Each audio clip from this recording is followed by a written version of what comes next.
एक समय था जब कोसी क्षेत्र में बड़े पैमाने पर गन्ने की खेती होती थी। कोसी के इन इलाकों में हर दिन चीनी मिल तक गन्ना के रैक पहुंचते थे। यूं कहें कि गन्ने की फसल कोसी के किसानों के लिए नकदी फसल थी, लेकिन बीते 2 सालों में हालात बदले हैं। किसानों का गन्ने के प्रति मूड बदला है। देखिए रिपोर्ट।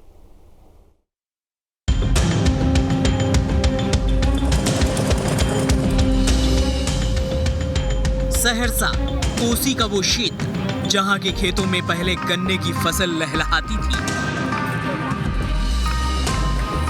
और किसानों के घर में इस फसल से खुशियां बरसती थी। गन्ने की खेती के बल पर यहां के किसान बच्चों की पढ़ाई से लेकर बेटी के हाथ पीले करने तक की योजना बनाते थे। जीविका का ये सबसे बड़ा जरिया था, लेकिन अब हालात बदल गए हैं। बीते 2 सालों में किसानों का गन्ने की खेती से मुंह भंग होने लगा है। परेशानियों की वजह से कोसी के इन इलाकों में गन्ने की खेती भी थम गई है।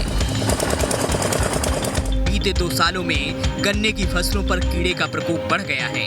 हाल ये है कि खेती की लागत भी ये किसान नहीं निकाल पाते हैं। आमदनी तो बहुत दूर की बात है, गन्ने की फसल में कीड़ा लगने से जीविका चलाना तक मुश्किल हो गया है। हम सब पहले आधा करे रहिए सब फसल, आधा करे रहिए केतारी खेती, गन्ने खेती। एहन बीमारी एलै जे साफ छोड़ि देलिए हन। मने रोपै छियै आ डिबही से लए के आ जखन तक पेड़े वाला होइ छै तखन ओहू में बीच में ढुकि के कीड़ा आ काटि दै छै, आ बस अपने आप गिर जाइ छै, सूखि जाइ छै। अच्छा, मतलब नुकसान हो रहा है। नुकसान भए जाइ छै, एकदम नुकसान भए जाइ छै।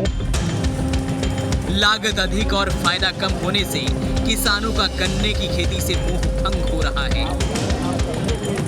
हालांकि कोसी क्षेत्र के मुख्यालय सहरसा में कृषि विज्ञान केंद्र की स्थापना भी की गई, लेकिन जिस मकसद से कृषि विज्ञान केंद्र की स्थापना की गई वो मकसद किसानों तक पहुंचते पहुंचते मौन हो गया। इसके लिए कृषि विभाग के अधिकारी किसानों को ही जिम्मेदार ठहरा रहे हैं। अधिकारी कहते हैं कि जानकारी के अभाव में किसान गन्ने की फसल पर गलत कीटनाशक का इस्तेमाल कर रहे हैं, जिससे किसानों को घाटा हो रहा है। लेकिन सवाल है कि बदहाल किसान जिम्मेदार कौन? गन्ने की फसलों पर लग रही कीट किसानों को नहीं किया जा रहा जागरूक। लागत ज्यादा और पैदावार कम होने से परेशानी। सफेद हाथी साबित हो रहा कृषि केंद्र। खेती के किसानों को ट्रेनिंग का अभाव। कीटनाशक दुकानों से मिल रही गलत जानकारी।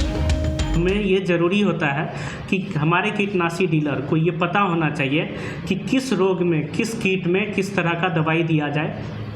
जैसे ज़्यादा अनुशंसित कीटनाशी का अगर दे देते हैं, छिड़काव करते हैं, तो उससे बहुत बार होता क्या है कि वो फिर घूम फिर के हमारे ही शरीर में जाता है, क्योंकि वो फल सब्जी जो भी छिड़कते हैं वो फिर वापस आ जाता है। तो इसीलिए ये जानना बहुत ज़रूरी होता है कि किस कीटनाशी का किस समय और कितनी मात्रा में दिया जाए।